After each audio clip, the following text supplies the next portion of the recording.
Unidad temática número 2. La filosofía dialogal.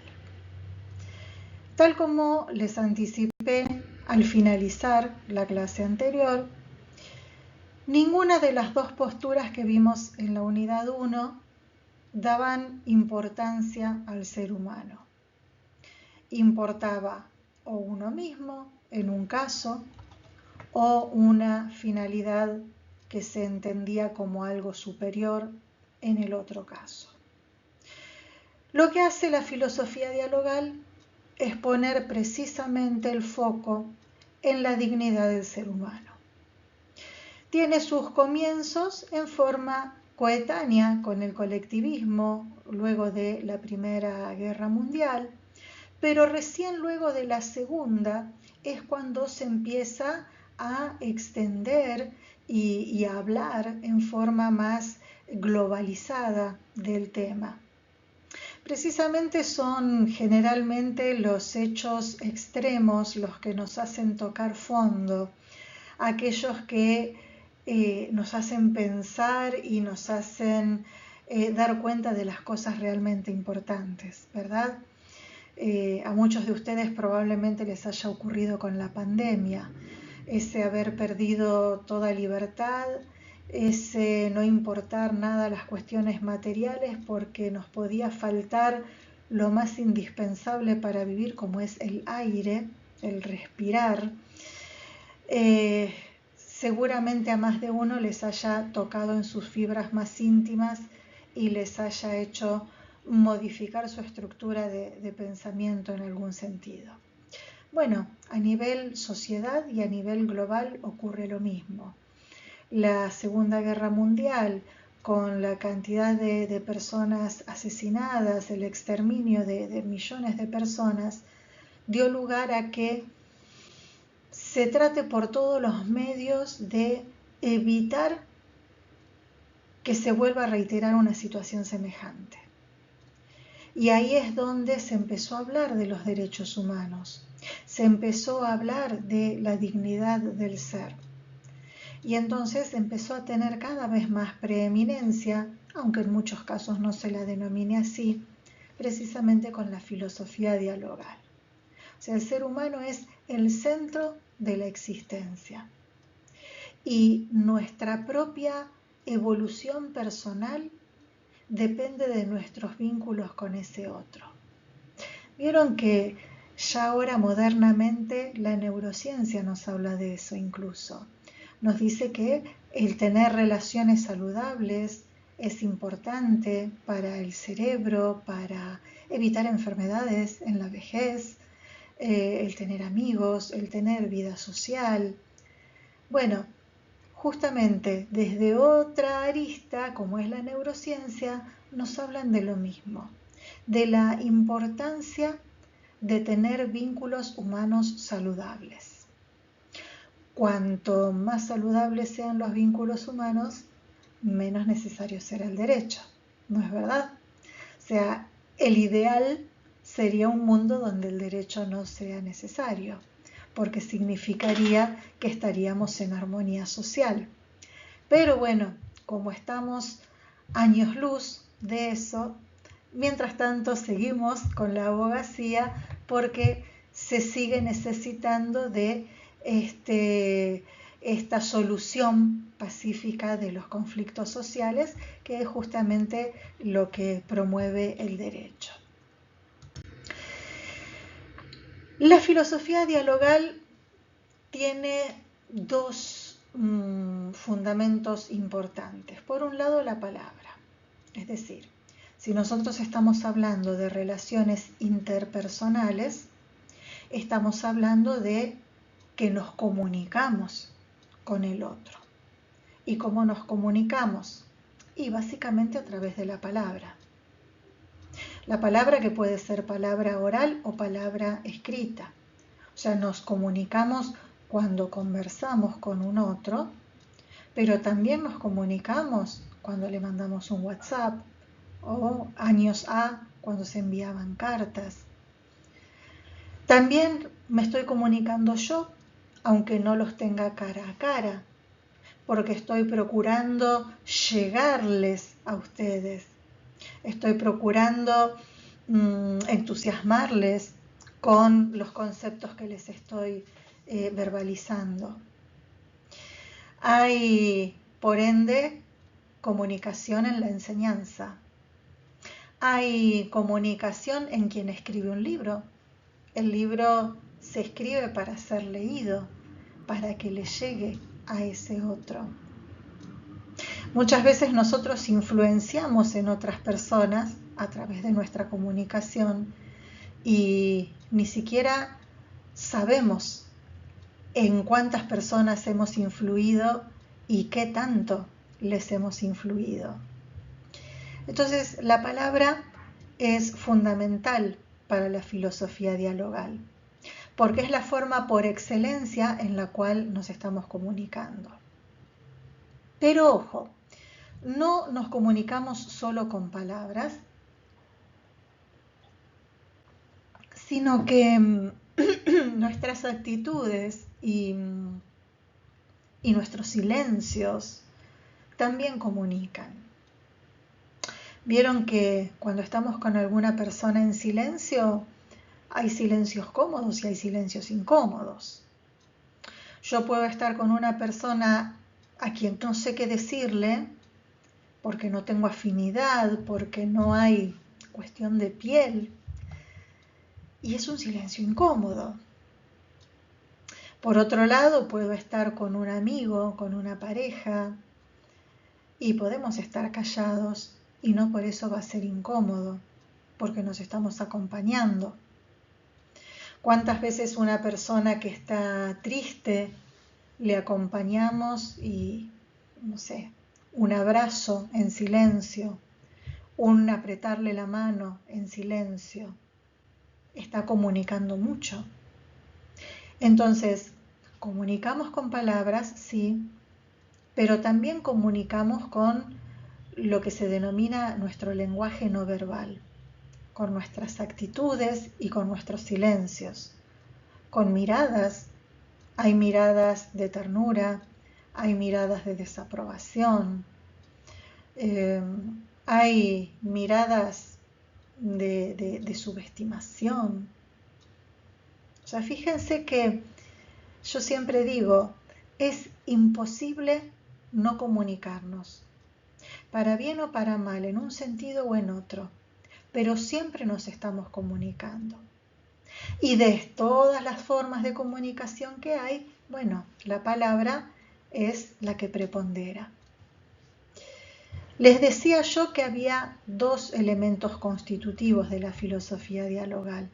Por un lado la palabra, la comunicación, y por otro lado también el amor. Porque si estamos hablando de dar importancia al otro, de comunicarnos con el otro de interioridad a interioridad, es decir, de ser a ser, no de manera frívola, no de manera que el otro no me interese, las típicas conversaciones superficiales donde se habla del clima, o te encontrás con alguien conocido y le preguntas ¿cómo estás? Y el otro te dice bien, bien, y de ahí no pasa.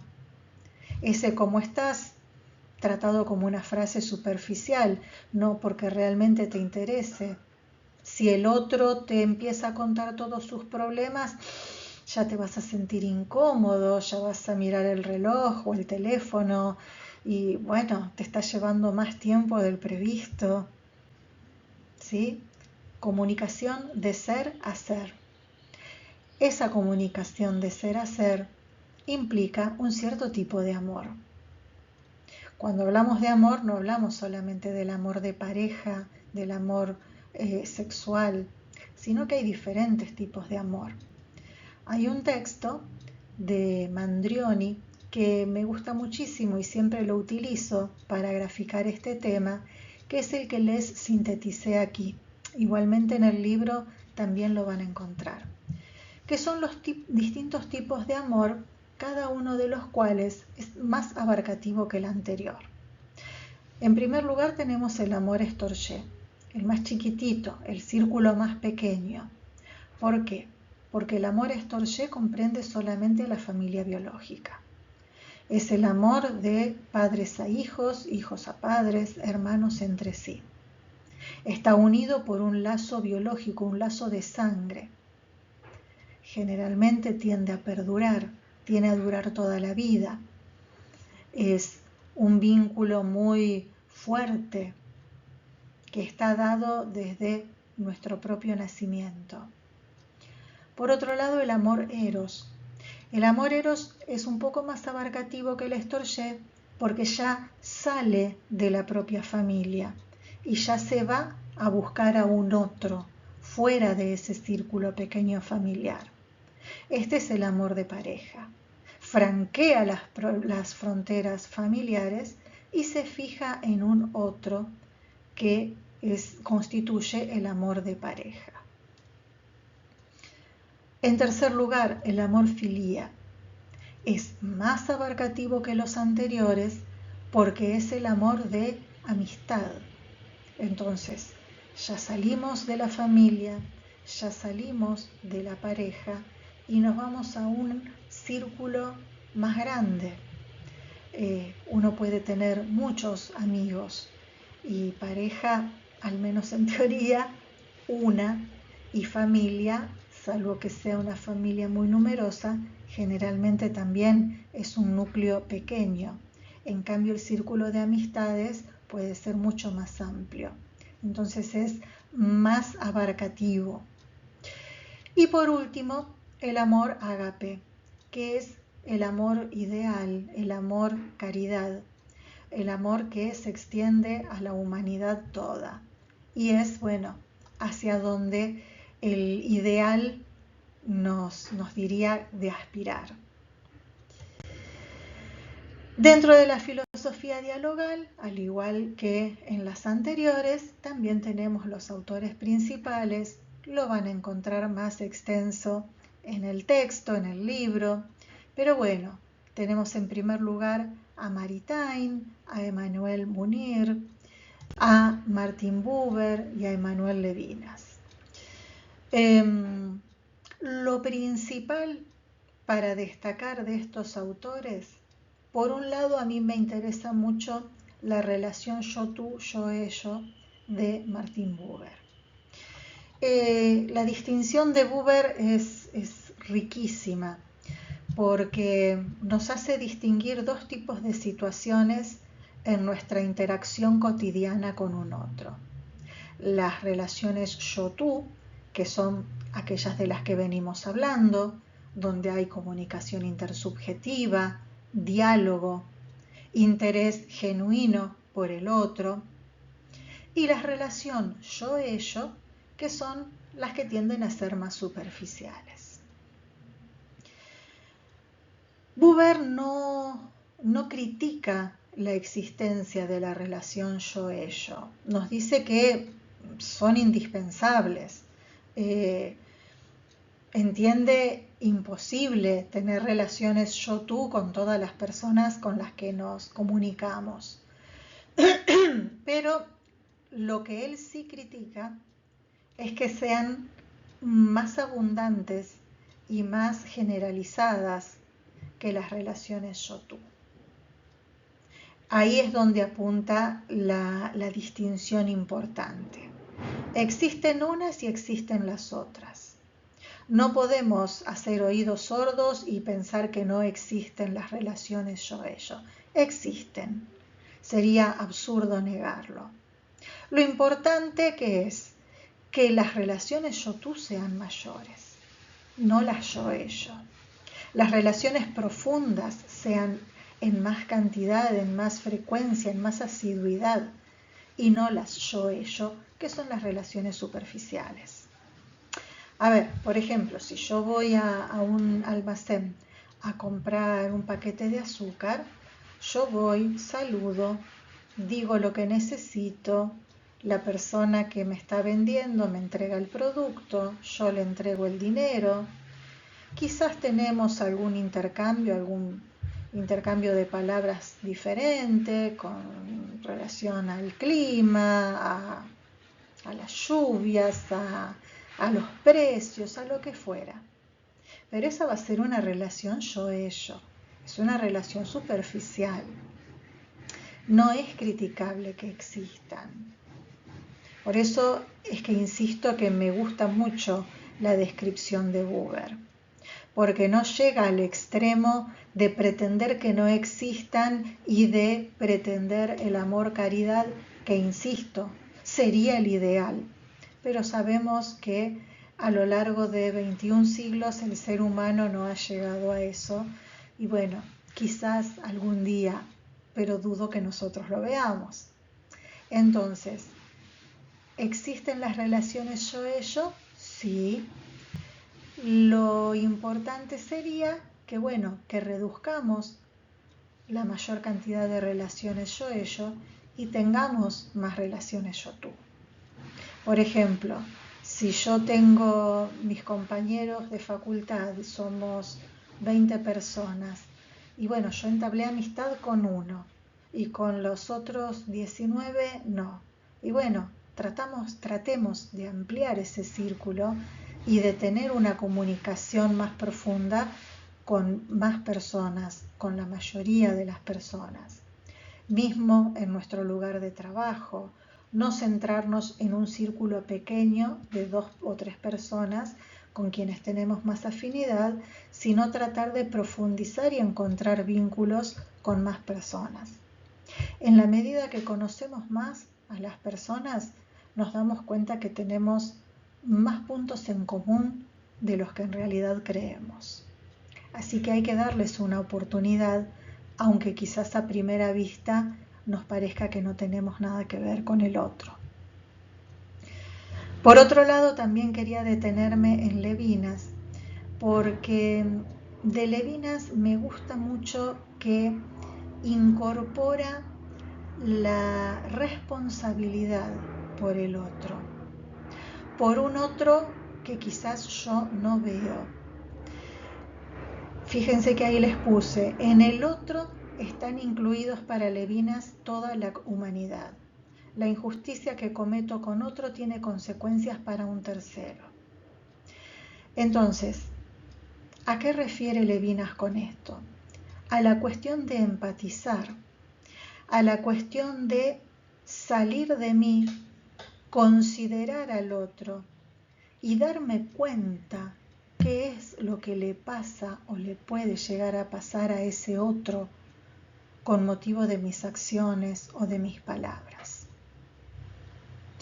¿Y qué consecuencias puede tener esto para alguien más? Por ejemplo, si nosotros nos juntamos y hacemos un piquete porque trabajamos todos juntos y queremos una mejora salarial, y hacemos un piquete en una autopista, ¿estamos empatizando con todas las personas que tenían que transitar en vehículo, cada uno por un diferente motivo, por un trabajo, por una cuestión familiar? ¿Nos importa qué está ocurriendo con ese otro? No. Si, por ejemplo, yo soy dueña de un comercio y tengo un empleado y como estoy vendiendo poco, llego a la conclusión de que no necesito a ese empleado y que me puedo quedar yo atendiendo el negocio, y de esa manera me ahorro un sueldo y puedo tener mayores ingresos para mí. Ese empleado tiene pareja, tiene hijos, tiene quizás una madre con una pensión, una jubilación pequeña a quien ayuda.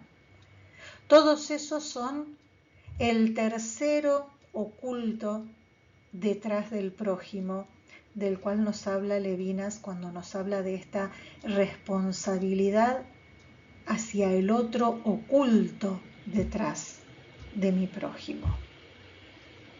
¿Se entiende?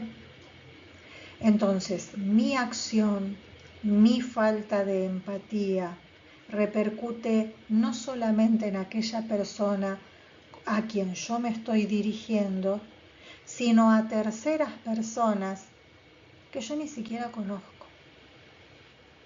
Entonces, así como hace unos minutos les hablaba de que nunca sé a qué personas influencio, bueno, en este sentido negativo, tampoco sé o no advierto a cuántas personas estoy perjudicando con mi falta de empatía o mi falta de amor o mi falta de vínculo intersubjetivo con este otro.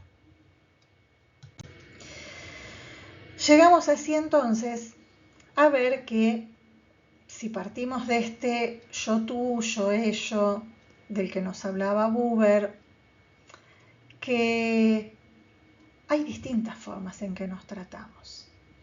Hay veces que nos tratamos bien, hay veces que nos tratamos mal, hay veces que tenemos indiferencia, pero acuérdense lo que les dije hace un rato, siempre nos comunicamos. Entonces, aun cuando hay indiferencia, le estoy comunicando algo a ese otro a quien no le hablo o no me dirijo. Esto da lugar a una clasificación en diferentes tipos de trato. Trato personal por una parte y trato cosificante por la otra. Como suelo decirles, las mismas palabras nos están indicando a qué se hace referencia en uno y otro caso. En el trato personal, el otro me importa, me interesa. Por ende, reúne todas estas características que les pongo aquí, que es inabarcable, inacabado, inaccesible, etcétera, etcétera. Lo tienen aquí, lo tienen en el libro para ir viendo cada una. Ahora, si tengo un trato cosificante, estoy degradando al otro cual si fuera una cosa. Estoy rebajando de la categoría de ser humano a cosa. Por lo tanto, para mí será abarcable, acabado, patente, numerable. Yo puedo hablar de cada uno de ustedes de manera personal, por su nombre y apellido y conociendo ciertas características de cada uno y preocupándome por conocer qué particularidades tiene cada uno, qué le aqueja a cada uno. O puedo hablar de que tengo los 50 alumnos de distancia. No sé quién es quién, no me importan, no nada.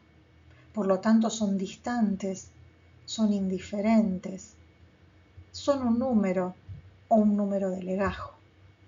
¿Sí? ¿Se entiende la diferencia? Entonces, tenemos trato personal por un lado, trato cosificante por el otro. En un caso, trato a la persona como tal, respeto su dignidad, procuro mantener su individualidad, tener un contacto intersubjetivo, tener un diálogo verdadero, o tener un trato cosificante, es decir, degradarlo a cosa. Bien, si yo cosifico al otro, puedo hacerlo de tres maneras diferentes. Considerándolo un obstáculo, considerándolo un instrumento o considerarlo directamente nadie. Vamos a explicar cada una de estas tres formas de cosificación y vamos a ver cómo son, desgraciadamente, más que frecuentes. El otro como obstáculo. A ver, si yo quiero caminar para adelante y delante mío hay una mesa, esa mesa se transforma para mí en un obstáculo. ¿Por qué? Porque está en medio de mi persona y algo que yo quiero lograr, es decir, avanzar, caminar para adelante.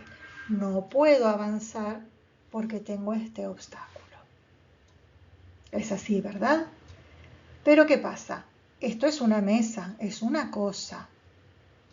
El problema es cuando hacemos lo mismo con los seres humanos. Si yo degrado a una persona como si fuera una cosa y lo trato como obstáculo, ese alguien está entorpeciendo una finalidad que yo tengo. Pueden encontrar ejemplos en cualquier ámbito de la vida. Por ejemplo,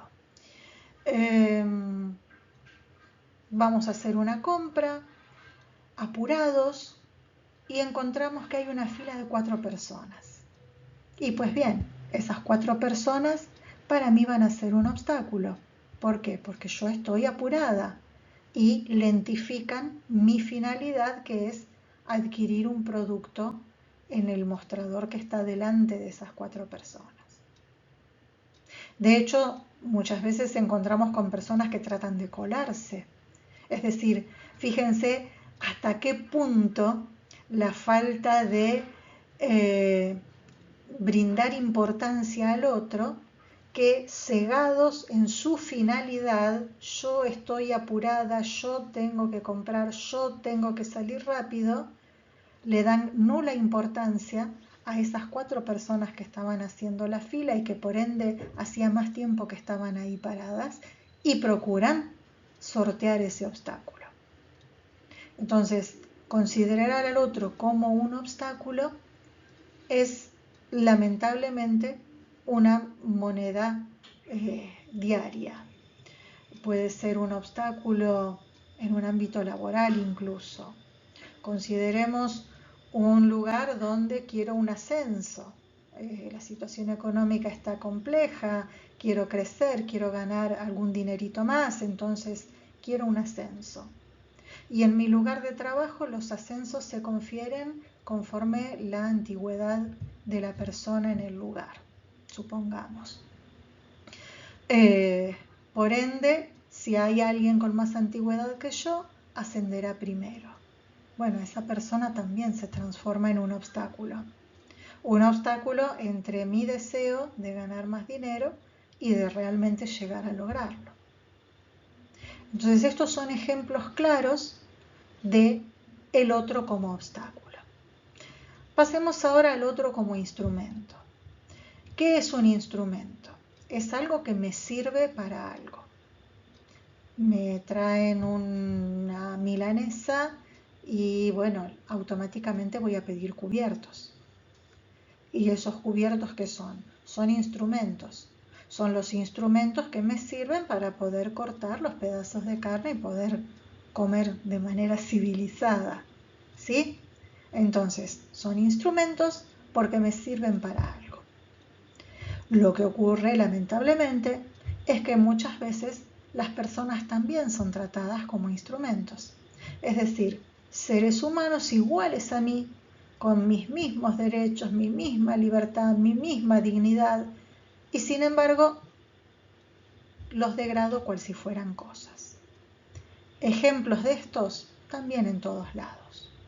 Desde un familiar del que hago uso y abuso para que cuiden mis hijos chiquitos los fines de semana para que pueda salir, un amigo adinerado a quien recurro para salir los fines de semana y que bueno, pague las salidas porque tiene un pasar económico muy superior al mío. Un lugar de trabajo también, ser obsecuente con quien va a decidir los futuros ascensos, no porque me interese la persona acercarme, sino para que llegado el momento me sirva y me dé el ascenso tan ansiado a mí.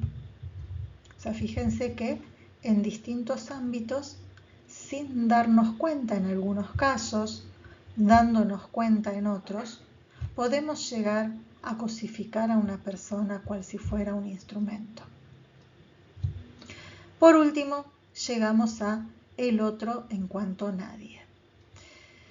En este caso, el otro no nos importa, no nos interesa en lo más mínimo. Por lo tanto, reinará la indiferencia. Si reina la indiferencia, no me interesaré por esa persona y en los casos extremos ni siquiera le hablaré. Entonces, también esto constituye una forma de cosificación, porque la persona está ahí pero yo obro, yo me conduzco como si no estuviera. Si hablamos de lo que dijimos al inicio de la clase, ¿me estoy comunicando o no me estoy comunicando con esa persona? En realidad sí, porque al no hablarle, al no dirigirme, le estoy dejando muy en claro que su misma existencia no me interesa.